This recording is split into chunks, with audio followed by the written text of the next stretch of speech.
ഒരു parent diabetes ഉണ്ടെങ്കിൽ ശരിക്കും പറഞ്ഞാൽ നമുക്ക് കുട്ടികൾക്ക് ഒരു 40% ആളുകൾക്ക് ഭാവിയിൽ ഡയബറ്റീസ് വരാം. അപ്പോൾ ജനറ്റിക് ഡിസ്പോസിഷൻ ഉണ്ട്. അപ്പോൾ ആ ബ്ലഡ് പ്രഷർ കൂടുമ്പോഴത്തേക്ക് ആ പ്രഷർ തന്നെ കൃത്യങ്ങളോട് ട്രാൻസ്മിറ്റ് ചെയ്യുമ്പോഴത്തേക്ക് അതിൻ്റെ കിഡ്നിക്ക് ഡാമേജ് വരാം. പ്രഷർ കാരണം വലിയ സിംറ്റംസ് ഒന്നും കാണില്ല. ഈ വൃക്കത്തകര വരുന്ന സാധനം ഒരു 50% ഡാമേജൊക്കെ വന്ന ശേഷമാണ് വൃക്ക ഡാമേജ് വരുന്നത്. വൃക്ക സംബന്ധമായ രോഗങ്ങൾ ഉണ്ടാകുന്നത് എങ്ങനെ? ഡോക്ടർ സ്റ്റോക്കിങ്ങിൽ ഇന്ന് നമ്മളോടൊപ്പം ഉള്ളത് SUT ഹോസ്പിറ്റൽ നെഫ്രോളജി വിഭാഗം doctor Jacob George. Doctor, welcome to the show. ഇപ്പോൾ അഡൽട്സിലേക്ക് വരുന്ന സമയത്ത്, അതായത് അഡൽട്സിലാവുമ്പോഴത്തേക്കും ഡയബറ്റിക് ആയിട്ടുള്ള പേഷ്യൻസിനാണ് കൂടുതലും വൃക്ക തകരാറിലേക്ക് ആകുന്നതെന്ന് പറഞ്ഞു. ഇപ്പോൾ ഡയബറ്റിക് ഇല്ലാത്ത ആൾക്കാർ വളരെ കുറവാണ്. അപ്പോൾ എങ്ങനെയാണ് ഇത് നിയന്ത്രിക്കാൻ പറ്റുന്നത്? ഇപ്പം നമ്മൾ ഡയബറ്റീസ് ഉണ്ടെന്നത് നമ്മളിപ്പം ചിലപ്പം നമുക്ക് കണ്ടുപിടിച്ചില്ലെങ്കിൽ പോലും ആദ്യത്തെ ഇന്ന് സസ്പീഷൻ വരുന്നത് അച്ഛനമ്മമാർക്ക് അവർക്ക് ഡയബറ്റീസ് ഉണ്ട്, പാരമ്പര്യം ബ്രദേഴ്സോ സിസ്റ്റേഴ്സിനൊക്കെ ഡയബറ്റീസ് ഉണ്ട്, നമുക്ക് ജനറ്റിക്കലി പ്രീഡിസ്പോസ്ഡ് ആണ്. ഇപ്പം അച്ഛന് ഒരു പേരൻറ്റ് ഡയബറ്റീസ് ഉണ്ടെങ്കിൽ ശരിക്കും പറഞ്ഞാൽ നമുക്ക് കുട്ടികൾക്ക് ഒരു 40% ആളുകൾക്ക് ഭാവിയിൽ ഡയബറ്റീസ് വരാം. അപ്പോൾ ജനറ്റിക് ഡിസ്പോസിഷൻ ഉണ്ട്. അച്ഛനും അമ്മയ്ക്കും ഡയബറ്റീസ് ഉണ്ടെങ്കിൽ ഒരു 80% റിസ്ക്കാണ് ഭാവിയിൽ കുട്ടികൾക്ക് വരാൻ. അതുപോലെ ബ്രദറും സിസ്റ്ററും ഡയബറ്റീസ് ഉണ്ടെങ്കിൽ നമുക്കപ്പോൾ അറിയാം നമുക്കൊരു റിസ്ക്കാണ്. അപ്പോൾ നമ്മൾ എപ്പോഴും ശ്രദ്ധിക്കേണ്ടതെന്ന് വെച്ചാൽ വെയിറ്റ്, നമ്മുടെ ശരീരം അമിതമായ വണ്ണം പാടില്ല. നമ്മൾ ആഹാരക്രമം, ലൈഫ് സ്റ്റൈൽ മോഡിഫിക്കേഷൻ വേണം. നമ്മൾ കലോറീൻ്റെ ഇൻടേക്ക് കൂട്ടുക, വ്യായാമം, എക്സസൈസ് ചെയ്യുക, ബോഡി ഒരു റീസണബിളി ഹെൽത്തി വെയിറ്റ് വയ്ക്കണം. പിന്നെ ഇടയ്ക്കിടയ്ക്ക് നമുക്ക് ചെക്കപ്പ് ചെയ്യാം. ഷുഗർ ഇടയ്ക്ക് എന്ന് വെച്ചാൽ പാരമ്പര്യമായിട്ട് ഉള്ളപ്പോഴത്തേക്ക് ഒരു വർഷം തോറും ഒരു ഫാസ്റ്റിംഗ് ബ്ലഡ് ഷുഗർ അല്ലെങ്കിൽ HbA1c ആകുമ്പോൾ നമുക്ക് അറിയാം ഡയബറ്റീസ് ഉണ്ട്. ഡയബറ്റീസ് ഉണ്ടെങ്കിൽ നമ്മൾ ഡയറ്റിൽ അല്പം കൂടി സ്ട്രിക്റ്റ് ആകാം. പിന്നെ വേണ്ടി വരുവാണെങ്കിൽ അതിൻ്റെ മരുന്നുകൾ നമ്മൾ നേരത്തെ കഴിക്കുവാണെങ്കിൽ ഡയബറ്റീസ് നമ്മൾ കൺട്രോൾ ചെയ്യുകയാണെങ്കിൽ പിന്നെ ഭാവിയിൽ വൃക്ക തകരാറ് വരാതിരിക്കാൻ ഒത്തിരി സഹായിക്കും. വേറെ ഏതൊക്കെ രീതിയിലാണ് വൃക്ക തകരാറ് വരാനുള്ള നമ്മുടെ ലൈഫ് സ്റ്റൈൽ കൊണ്ട് തന്നെ എന്തൊക്കെ രീതിയിൽ? രക്തസമ്മർദ്ദം. ഇപ്പം നമ്മുടെ ഡയബറ്റീസ് നോക്കുകയാണെങ്കിൽ ഡയബറ്റീസുകാർക്ക് തന്നെ രക്തസമ്മർദ്ദം സാധാരണ ആളുകളിനേക്കാൾ കൂടുതലാണ്. ഈ രക്തസമ്മർദ്ദം ഒരു 140/90 മേലിൽ പോകുമ്പോഴത്തേക്ക് ഈ പ്രഷർ, ഇത്രയും പ്രഷർ നമ്മൾ വൃക്കകളിലോട്ടാണ് ഒത്തിരി പ്രഷർ പോകും. അപ്പോൾ ഈ പ്രഷർ വൃക്കകളിൽ കൂടുതലാകുമ്പോഴത്തേക്ക് അതിൻ്റെ നമ്മൾ സാധാരണ ഉപയോഗിക്കാൻ പ്രഷർ കൂടുമ്പോഴത്തേക്ക് ഹാർട്ടിന് തകരാറ് വരുന്നത്, തലച്ചോറിന് തകരാറ് വരുന്നത്, അതേപോലെ തന്നെ നമുക്ക് വൃക്കയ്ക്ക് തകരാറ് വരണം. പക്ഷെ നമ്മൾ അത്ര സീരിയസ് ആയിട്ട് എടുക്കത്തില്ല. ഈ പ്രഷർ തന്നെ വൃക്കകളിലോട്ട് പോകുമ്പോഴത്തേക്കും വൃക്കകളിലോട്ട് ശരിക്കും പറഞ്ഞാൽ നമ്മൾ ഹാർട്ട് പമ്പ് ചെയ്യുന്നതിൻ്റെ ഒരു 20% ബ്ലഡ് വൃക്കകളിലോട്ടാണ് പോകുന്നത്.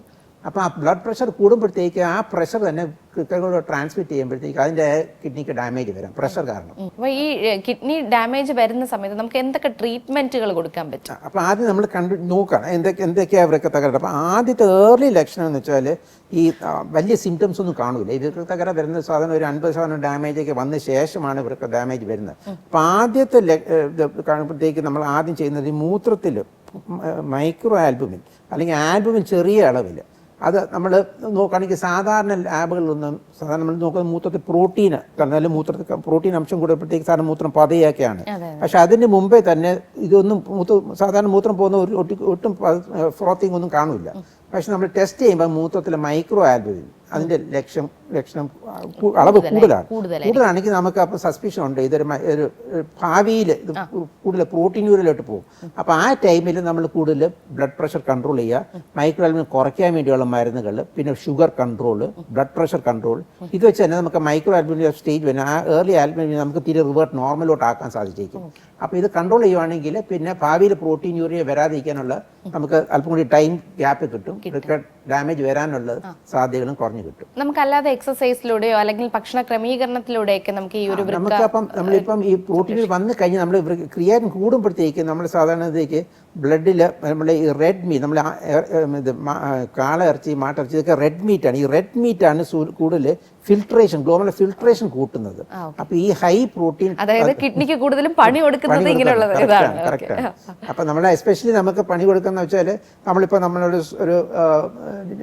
ഒരു ടീം വർക്കാണ്. ടീം വർക്ക് ഒരു സാധാരണ 5 പേര് ചെയ്യുന്ന ജോലി, അതിൽ 3 പേര് അസുഖമായി അല്ല അവർ ലീവ് എടുത്ത് 2 പേര് 5 പേരുടെ ജോലി ചെയ്യുമ്പോഴത്തേക്ക് കൂടുതൽ പണിയില്ലേ, അപ്പോൾ അവർ ക്ഷണിച്ചു പോകും. എന്ന് പറഞ്ഞ മാതിരി വൃക്കയ്ക്ക് ഡാമേജ് വരുമ്പോഴത്തേക്ക് സാധാരണ ചെയ്യുന്നതിനേക്കാൾ എക്സ്ട്രാ പണി സാധാരണ നോർമൽ കിഡ്നി ചെയ്യണം.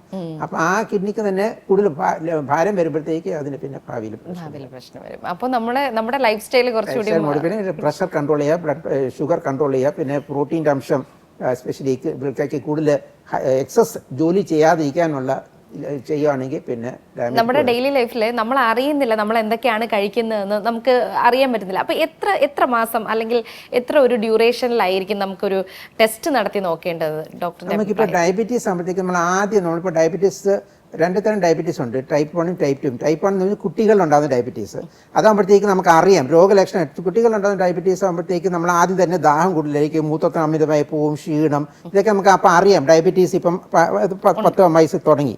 അപ്പോൾ അങ്ങനത്തെ കുട്ടികളിലേക്ക് ആകുമ്പോഴത്തേക്ക് നമ്മളൊരു 5 വർഷം കഴിഞ്ഞിട്ടാണ് സാധാരണ ഈ ഡയബറ്റീസ് വന്നു കഴിഞ്ഞാൽ ഒരു 5-10 വർഷം കഴിഞ്ഞിട്ടാണ് വൃക്കയ്ക്ക് ഡാമേജ് വരുന്നത്.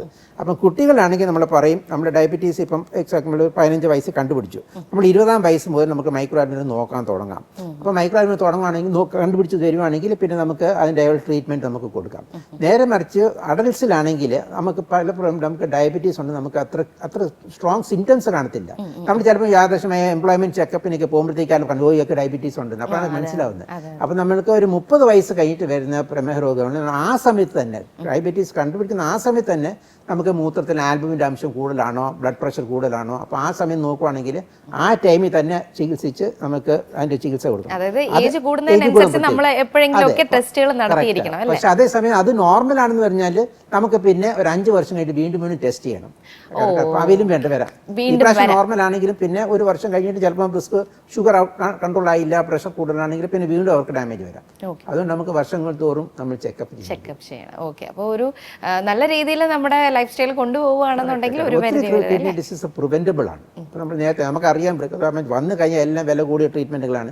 അപ്പം നമുക്ക് ചെയ്യാനുള്ളത് ആദ്യം എസ്പെഷ്യലി റിസ്ക് കൂടുതലുള്ളവർ ഈ ഡയബറ്റീസും പിന്നെ ബ്ലഡ് പ്രഷറും പിന്നെ അമിതമായ വണ്ണം ഉള്ളവർക്കും പിന്നെ പാരമ്പര്യമായിട്ട് വരുന്ന കിഡ്നി അസുഖങ്ങൾ അവരൊക്കെ നേരത്തെ അത് ചെക്കപ്പ് ചെയ്യുകയാണെങ്കിൽ നമുക്ക് ആദ്യം ഏർലി ഘട്ടത്തിലുള്ള ഡാമേജ് ആണെന്ന് അറിയുകയാണെങ്കിൽ നമുക്ക് അതിൻ്റെയുള്ള പ്രിവെൻറ്റീവ് സ്റ്റെപ്സ് കൊടുക്കുകയാണെങ്കിൽ ഭാവിയിൽ വൃക്ക തകരാർ വരാതിരിക്കാൻ നമുക്ക് സഹായിക്കും. ഓക്കെ, ഒത്തിരി ചിലവേറിയ ട്രീറ്റ്മെൻറ്റുകളാണ് വൃക്ക തകരാറായാൽ നമുക്ക് ചെയ്യേണ്ടി വരിക. അപ്പോൾ അതൊന്നും ആർക്കും സംഭവിക്കാതിരിക്കട്ടെ. മറ്റൊരു എപ്പിസോഡായിട്ട് വീണ്ടും എത്താം.